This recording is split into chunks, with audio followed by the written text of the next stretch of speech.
आई ग, तुटलं कंबरडं माझं. केवढ्या जोरात फेकलंस यार. टोक पण तुटलं माझं. आता परत तो शार्पनर मला तासणार. आई तुला ओरडली की तुला लिहिता येत नाही आणि राग मात्र माझ्यावर. वा रे माझ्या राजा. ओळखलंत मला? मी पेन्सिल आणि हा माझा मित्र रब्बर. प्रत्येक लहान मूल जेव्हा पहिल्यांदा अक्षर लिहायला सुरुवात करतं तेव्हा आम्हालाच हातात घेतं.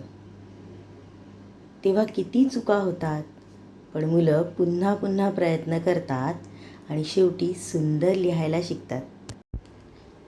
त्यावेळी जेवढा आनंद त्या मुलांना आणि त्यांच्या पालकांना होतो तेवढाच आम्हालाही होतो बरं. आम्हीही आनंदाने नाचतो.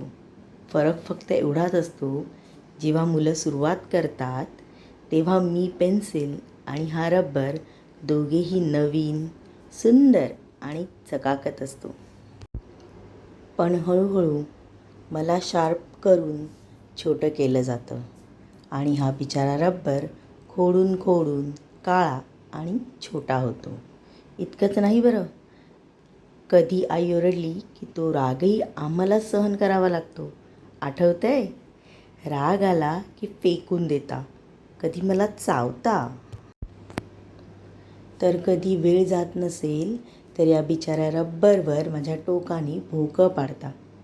कधी तर क्लासमध्ये मित्रांसाठी आमचे तुकडेच करून ठेवता. इतकं सहन करूनही जेव्हा तुम्हाला यश मिळतं ना, तेव्हा आम्हाला खूप आनंद होतो. पण तुम्ही मोठं झाल्यावर आम्हाला मात्र विसरता. मोबाईल, कम्प्युटरमध्ये व्यस्त होता ना, काही हरकत नाही.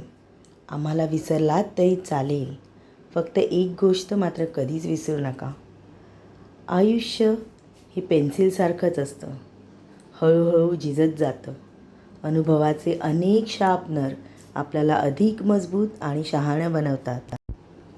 तर अनेक रब्बरसारखी माणसं आपल्या चुका सुधारायला मदतही करतात. कारण चुका होणं चुकीचं नाही, पण त्या सुधारून पुन्हा उभे राहणं हाच यशाचा मार्ग आहे. चला निघतो आता. तुम्ही मोठे झालात, पण अजून अनेक लहान मुलं आहेत ज्यांना पहिलं अक्षर शिकायचं आहे. त्यांच्या स्वप्नांसाठी, त्यांच्या चुका सुधारण्यासाठी पुन्हा झिजायला निघालं पाहिजे बाबा. चला निघतो आता.